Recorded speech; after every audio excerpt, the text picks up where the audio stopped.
Want to get better at World of Tanks? I'm your wotcoach, 13 Disciple, and this is Coach's Corner.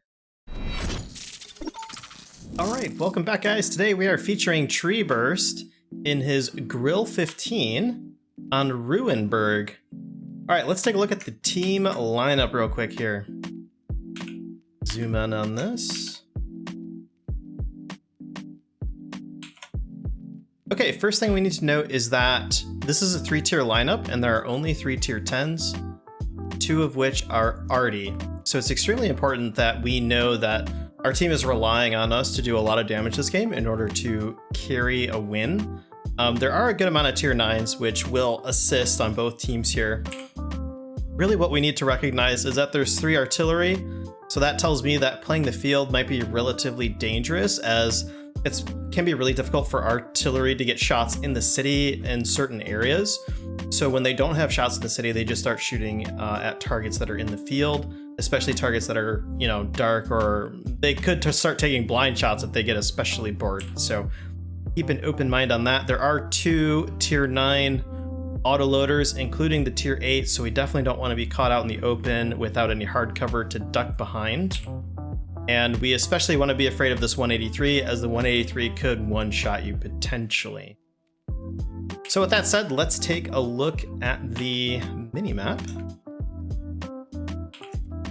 So I think there's really 3 decent places we can head off to in this one. One of my favorites is sitting back here at G1, but in this instance, I would not recommend this spot because the artilleries in the back will have decent shots over here, and you'll get whittled down or just penned outright. So I would definitely avoid that to start with. The next best spot is probably this one right here. There is a small amount of bushes here, and the Grille is small enough that it should be able to sit behind them relatively undetected. And what it can do is it can actually pre-aim this area here, or it can pre-aim this area here inside cover, meaning that you can get the first shot off, the first shot at damage advantage, before you're even spotted. Of course, firing, you'll probably get spotted even if you're 15 meters behind the bush. I don't think that your camo value will be held high enough even with the camo net. This all will spot you as soon as you fire, but you have this building right here, which provides great hard cover. So you fire, you roll back behind the building, and you should be in cover from artillery in that instance. The last area is probably this 0 line play out here. There's a lot of good bushes we can sit in. The only reason why I hesitate to play in this area is because if the enemy isn't poking into these gaps out here or down here, but even here, you still have this piece of cover, there's not really many shots that you'll have back here. You have to move like all the way up in this area here in order to even have a shot down here. So playing the 0 line invites quite a bit of risk, especially with 3 RD on the map when there's not a whole lot of opportunities for your vehicle in this instance. So with that said, let's get into the battle. If you guys would like to have your replay featured on Coach's Corner, down in the description below will be a link to my Discord where people submit their replays to me in the hashtag Coach's Corner channel. If you like this kind of commentary and you'd like to see it in a live format where I'm the one playing the tank, you can head over to my Twitch channel. I stream every Tuesday, Thursday, and Friday live, and this is the sort of commentary I try to do in a live scenario. So I just want to point out, because I think it's worth taking a look even with the free cam, let's head over to that area over by the church I was talking about, because some people aren't really familiar with it, and it's actually a decent place for fragile tank destroyers to sit. You have these 2 bushes right here, and you can even knock this tree over to give you a little bit additional. But if you sit 15 meters back, which is like right here-ish, and just poke out just enough to have shots out here, you will get spotted by something over here. Again, if you get spotted, just immediately get into cover, and then you can set up in the bush looking this way for out here, but you won't be able to spot for yourself or get shots in this area. So it's just a matter of adjusting to how the gameplay is evolving. But this is a really good spot to sit in, especially with a high alpha tank destroyer that can help this large number of heavies that are on your team in the city. So that's big. One thing I really want to point out as we move on here is your Progetto 65 is making a really big, I would say aggressive play, but really it's probably better described as a mistake. We are, what, 30 seconds into the match, so he might be fully loaded right now. Probably not. But he doesn't have DPM. He sacrifices DPM to have this special auto reloading mechanic. And he's facing off against a K91, a T10, and potentially a Char Futur. He's got with him a tier 8 Cent 1. The K91 has the highest DPM of all tier 10 heavies. Just on straight up trades, he will die to that K91 relatively quickly, especially without help. And I'm not certain, but I don't know if he could actually even get into that position fully loaded. I think he might still be reloading if he hadn't already taken a snapshot. So at least from here, we can try and help him out with the T10. Oh, 579 is pretty low for a 750 alpha gun, but you know what? It happens.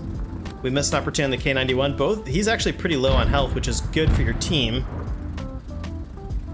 Looks like we're gonna lose that Progetto here in a moment, though. The Type 61 is trying to help as much as he can while that guy is getting hammered on by the T10. Looks like we're about to lose him. So something I want to point out with your positioning right now is that we have a lot of bushes here, okay? And we have good camo coverage from this side, meaning that we should stay dark until we fire our gun. The trouble is that if any enemies out here cross this road, you'll easily be spotted by that crossing. So probably what you want to do is either drive so that your entire vehicle is inside these bushes completely, being hidden from both sides, or we can knock down some of these trees to kind of give us a little bit wider coverage there. But knocking down trees could provide an indication to artillery where your position is, so you might want to be careful with that. Looking for shots in the middle. Yeah, I just don't think we have an opportunity here anymore. Your best bet would be up where the Char or the T44 is, but that's a little crowded at the moment as it is. That chat is crossing, which means you're spotted now. So start moving because artillery could be aiming in as we speak. Okay, now we're getting into the bush line. Artillery just missed. Knock down this tree for a little extra camo. That's good. Set up for that 12T, and I don't think we're gonna spot him. He's a little bit too far back. Even after our binocs go up, I think it's too late now. So just by looking at the pure numbers here, we've lost 3 tanks. One of them is a tier 10, which is a huge disadvantage to our team. In a 3-tier lineup, your team is really relying on top tier tanks to really get their damage out.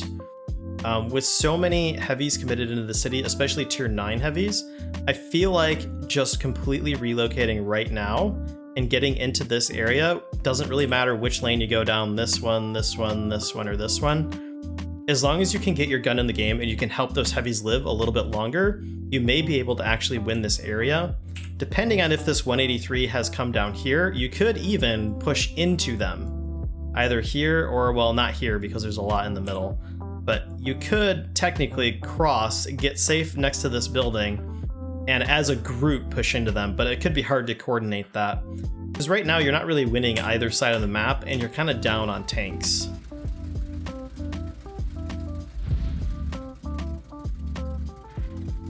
So we're waiting on damage. This is probably good to wait or relocate, which I was talking about earlier, but waiting is good. It's not okay to push through right now. There's a lot of unspotted targets, including the UDES. There's the 4043 who doesn't have any other target, so decides to spend his time hitting blind shots. 12T, oh yeah, he's tracked. You could definitely hit this. Oh, I definitely would have taken that shot to kill him. He was low on health though, so maybe not worth it. The standard B, however, that was patient. That was really patient, but the standard B took a really big hit there, poking through, and now he's toast for it. So I probably would have gone for the kill on the light tank, but you held your shot for the standard B, which is probably a better choice. You take out a tier 9 autoloader as opposed to a tier 8 light, because the light tank is maybe not as useful in this type of a map. However, taking out a tier 9 auto reloader is really helpful for the team. Oh, that K91's really low on health. Taking him out would really help your team. It looks like your heavies are getting overwhelmed right now, especially with the 183 coming through. Yeah, that could be difficult for your team to counter. So if we look right now, we actually own the city suddenly after that standard B and the 12T got knocked out. We know the LTTB could be somewhere, and we know that there's a UDES probably at A0, somewhere in the A line or possibly in the 0 line here. He's somewhere in this area. So right now we have 4, possibly 2 more tanks, but these 3 tanks are going to get overwhelmed within the next 2 to 3 minutes of this match. So what we want to do, we've got 2 options. We can either retreat back this way and try and shore up the area that's losing, or we can push through our flank to try and win it faster so that we can have more map control after we've lost the city. So what I would probably do is cross into here, stay as far to the red line as possible to avoid shots from this direction, figure out where this UDES is, go all the way deep enough to find out where he is, and then either start moving this way to kill off artillery, and doubly so, anything you spot, technically all these tanks in the middle should also have shots, although they will be exposed out here depending on how they poke. But I think taking out and taking up this map control is important to do now, while the other side of the map is taking their attention away from you or challenging for their attention. So if the T10, K91, and Char, if I was here, I would probably be looking to help this side. And if that's the case, all the more reason to push through this side, because you're either going to take their attention away, which allows these tanks to live longer, or they're going to stay looking this way and allow you to sweep through this much faster. So it looks like we have identified this this flank that we can push through. And it looks like we will make this play, which is, I think, a good idea. Oh yeah, the M103 is already gone. We that building came out of nowhere. That's all right. We'll keep driving here. We'll chalk that up to lag, maybe. Now we hear the cap pressure going on. We know that the LTTB is also over there, which means the only thing left in the field now is the UDES, which again is why I use this this mod here, because at a glance I can see, oh, the UDES hasn't been spotted, and the only logical place that I can put him on the map is somewhere in this area. So we pretty much know where everything else on the map is at this moment in time. So it's just a matter of using that information. What do we do with it? And in my opinion, I would still try and push the 0 line out, because as I retreat back here, I want to make sure that I am free from retaliation from this way without somebody coming up through here.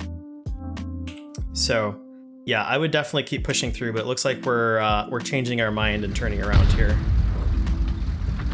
If you guys are wondering about the mods, I'll put a little link to the mods. Look in the top right corner of your screen right now, which I think should be that way. There'll be a link to the top 5 mods that I run and how they help you win more games. So definitely give that a check if you haven't already watched that video. So it looks like we're going to come back and we're just going to set up in a as defensive position as possible. We'll still be exposed to artillery in this area unless we have unless we get to the left side of the buildings. Batch had to spot it out. He's toast. The M103 is killable. LTTB's down. I would say the game is still winnable right now, but it's going to be a tough road ahead. Probably would have snapped that maybe a little bit sooner. We repaired, and the CGC just planted one right through your tank. That's a massive amount of damage from indirect fire. That's really unfortunate. That's probably game-changing right there, because now you don't have any more HP you can spend to trade against any of these other tanks, because you can out-trade most of them, but now that you're one-shot, trading isn't really an option anymore.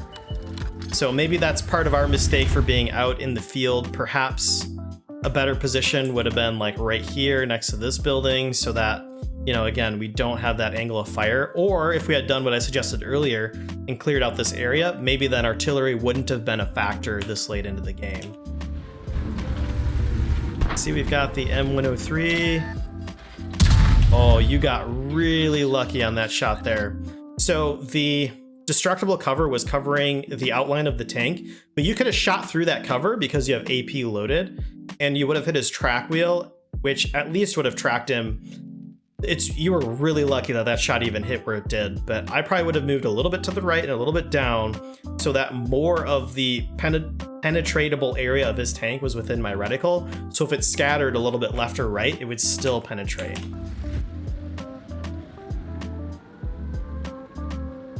That Lorraine should be a one shot for your remaining allies. Should be taken out pretty quick. We have a damaged gun, another 40 seconds before we can fix that. The Scorp G is a one shot. The really big question is the 183 and where he is. Oh, that's where he is. And you got the Char who's 872. Oh, that's a high roll away. I would say push towards the cap location if that Char wasn't there. 183 is still full health. T10 just destroyed your M4190. With the 183 pushing through, so let's take a look at this really quick and what we can do here. So we know with this already sitting here that the UDES hasn't pushed up that far yet. So he might be back here, but we will know from artillery dying when he has taken this map location from us. Until then, we can get down and play into some of these buildings down in here and try and keep this guy alive as long as we can, or we can use his death as an extra shot of damage. But what you want to do is try to set up, maybe even down here, you want to set up in a position where you can get a free shot of damage using your Type 61's death or near death happening next. So that's where I would be getting into a position to, yeah, there are bushes right here. So probably actually the most ideal set of bushes are these, followed by maybe these. It looks like you might be able to set up 15 meters behind these bushes here, but you might be exposed to the UDES when he comes around, and artillery may not be early enough to spot that. So down here offers you the best hard cover and enough soft cover that you might be able to stay dark when the 183 comes around. And then you just roll back after you take the shot. You can, if you want to be ultra safe, you can wait for the 183 to kill your ally and know that he's on reload and then take your shot.